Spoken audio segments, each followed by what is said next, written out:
Hello, my name is AJ Fox. I use they, them pronouns. This is Nearing. Nearing's been up since 5:45 and uses she, her pronouns. I am a 30-something-year-old I white. want to be cut. I am a 30-something-year-old white person wearing a purple sweater and a shirt with shimmery spiders on it. And Nearing is wearing a gray squirrel shirt with deers, squirrels, and pine I'm cones. cat noir. And Nearing would prefer to be called Cat Noir today. This month, we are discussing courage here at First UU. Courage can mean a lot of different things. And sometimes the big and loud versions of courage can be so vibrant that we forget the quiet kinds. I wanted to share with you today a story that is an Ethiopian wisdom tale. The version I have today to share comes from Alyssa Davy Piermain's collection called Doorways to the Soul, 52 Wisdom Tales from Around the World. And it came to mind when I was learning about the Family Connections program and Holly Madden's work. So many people in the lives of children in foster care, the parents seeking reunification. Hold on. The parents seeking reunification, the foster families supporting the families, and the social workers and other support folks scaffolding the process. How many people wish? It's not your turn to talk. It says me on the script. It's my turn to talk. Can you let me talk? Okay. How many people wish for a magic potion to heal these families and the trauma of this process on the children? A potion of healing, of reconciliation. The story goes like this. Are you going to go back to Grandma? Or are you going to sit next to me?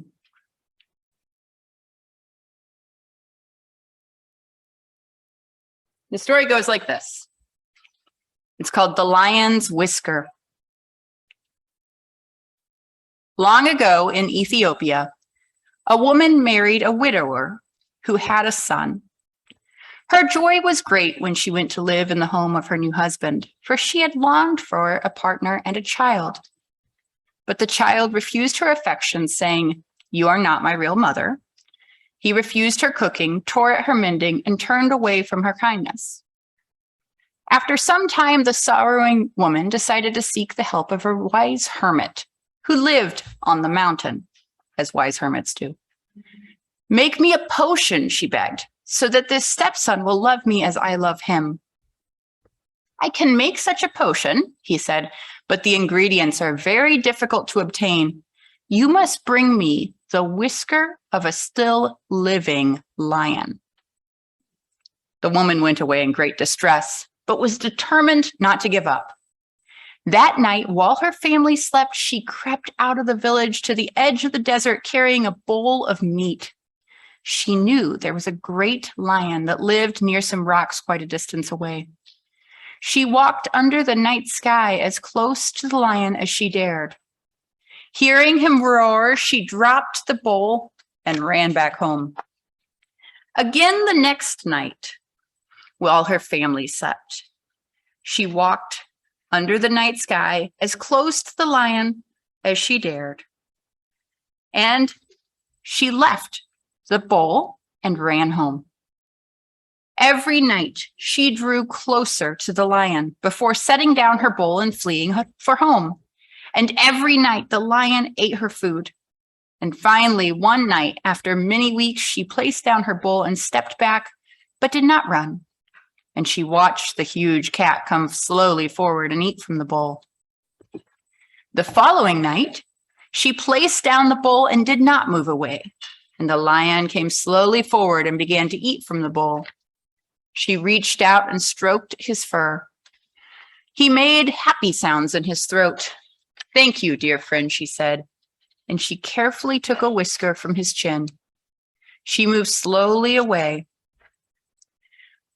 and then ran all the way to the wise hermit's hut. "I have brought you the whisker of a living lion," she called, running to his hut. The hermit was sitting beside his fire. He took the whisker and examined it closely. "You have indeed," he said. And he dropped the whisker into the fire. "What have you done?" she cried. "That was the whisker for the love potion. You don't know how hard it was to obtain. It has taken me months to win the trust of the lion." "Can the love and trust of a child be harder to obtain than that of a wild beast?" he asked her. "Go home and think on what you have done." The woman returned home and slowly, with the love and patience, won the trust and love of her stepson. Sometimes that story is told as an estranged husband. There are variants floating around Korea and Japan that require a tiger's whisker. I'm always struck by the courage it takes to go through the steps to get a child out of the foster program and back into the home for families that are able to achieve reunification. The consistency, the steady, safe space. And I'm grateful for the Family Connections program for offering the physical space to allow these families to do this sort of courageous work.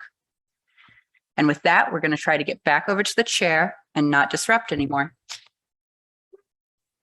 Not your turn to talk. No, it's Millie's turn to talk now. It says so. It says Millie's turn to talk.